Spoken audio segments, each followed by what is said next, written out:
Hello, today we'll be looking at processing of dental radiographic films.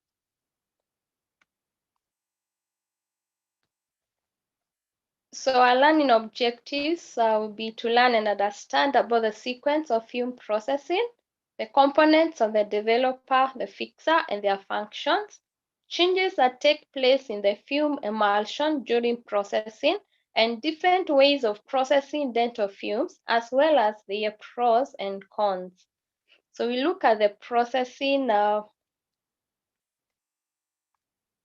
procedure. So these are a sequence of events required to convert the invisible or latent image contained in the sensitized film emulsion into the visible permanent radiographic image that has the shades of gray, dark, and light areas. So what are the processing procedures? So the first one is development. So whereby the green sensitized or the exposed crystals in the film emulsion are converted to black metallic silver to produce the black, gray, or radiolucent parts of the image. Then after that, you wash the film to remove any residual developer solution. Then you go to fixation. The green unsensitized silver halide crystals in the film emulsion are usually removed, and these are the parts that appear transparent, white, or radio opaque in the image. And the fixer also hardens the emulsion. Then finally, you wash the film thoroughly in water to remove residue fixer solution, and then you dry it before now you can examine the resultant image. So we have got two processing solutions called the developer and the fixer. So we look at the components of the developer. So we have the developer itself, which is a reducing agent. It contains a preservative. It contains an activator, which increases the pH and softens the gelatin. And then we have a restrainer, which decreases the rate of development of the unexposed crystals. So we look at the components in more detail. So we have a phenidone or elon, and this is the one that donates an electron to the silver ion to make black metallic silver. So this helps in forming the image. And then you have hydroquinone that helps in building the contrast. You have sodium sulfide, is a preservative and reduces the oxidation of the developer. We have potassium carbonate, is an activator that maintains the alkaline pH. Then we have benzotriazole, which is a restrainer or antifob agent and controls the activity of the developer. We have a fungicide that prevents the bacterial and fungal growth. Then we have water, which is a solvent where all the other chemicals are dissolved in. And you have glutaldehyde that hardens the emulsion. So this developing agent is going to donate an electron to the silver ion in the sensitized or the exposed crystals, but it does not do so to the unsensitized silver. The silver ion is then converted to metallic silver, and these areas where we have these sensitized crystals and where the silver ion has been converted, the metallic silver will appear dark or radiolucent on the radiographs. Then we go to the fixer. What are the components of the fixer? It has a clearing agent. This one removes the undeveloped or the unsensitized silver halide crystals. And then you have the acidifier that inhibits the carryover developing agents and maintains an acidic pH. Then a preservative that prevents the oxidation of the developing agents, removes the developing agents and inhibits decomposition of clearing agent. Then there's a hardener that prevents the damage to the gelatin and shortens the drying time.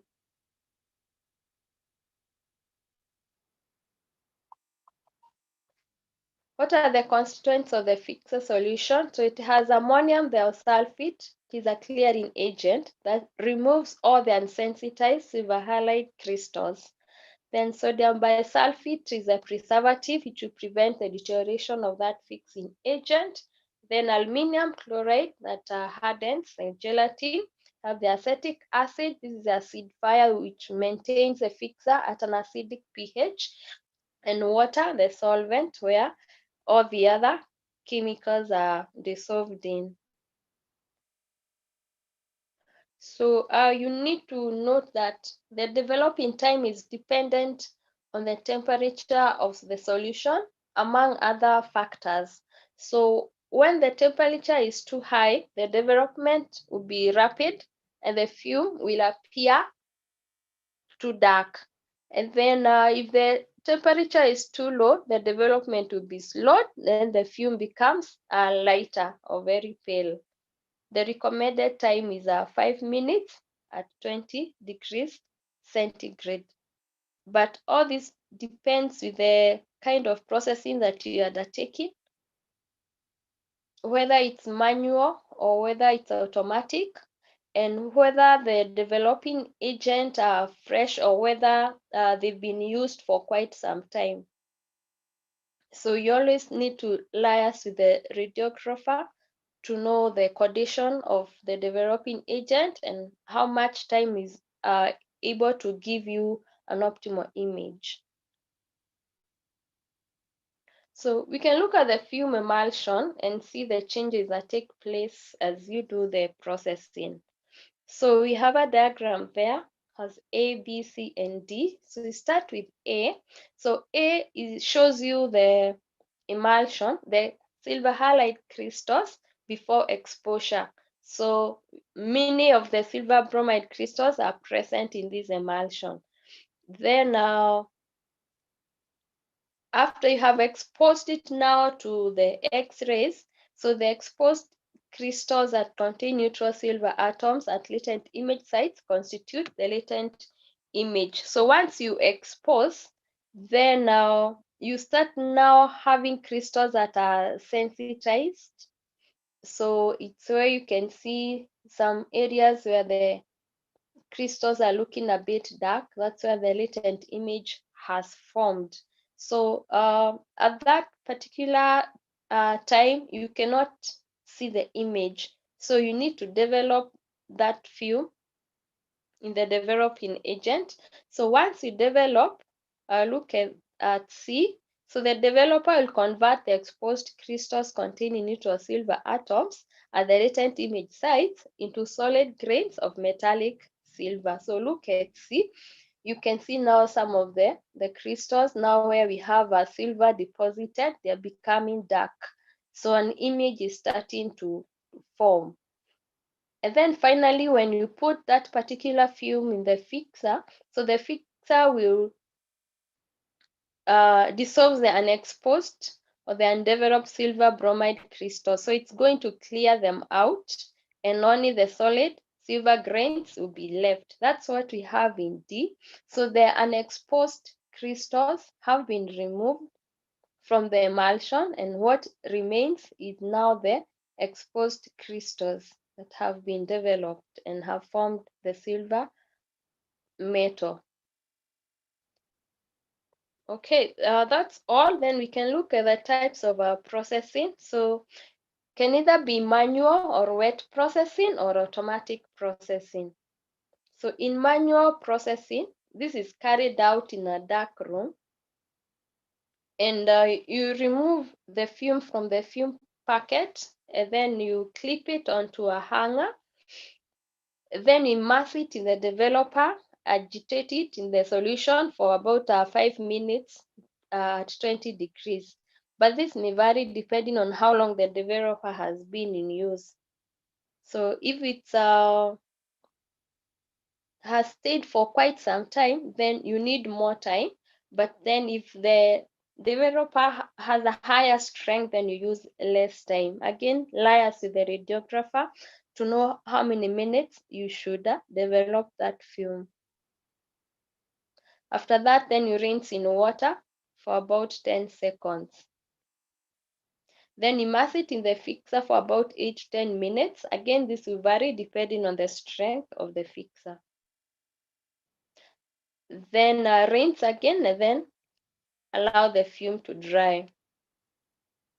Then with the automatic processing, you do it in an automatic machine and takes about 5 minutes.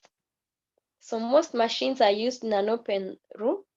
They have a daylight loading facility where you put your hands and you're able to remove the film from the film packet, and then you release it to the processor. So same cycle as manual processing, but here you use rollers to squeeze off any excess developing solution before passing the film to the fixer. Hence, no water wash between the developing and the fixing stage. So the rollers are the ones that now move the film from the developer to the fixer. And then from the fixer, then it goes now to the water where it's rinsed and then it's also dried automatically and comes out on the other end of the processor as a dry film, which you can now take and view the resultant image.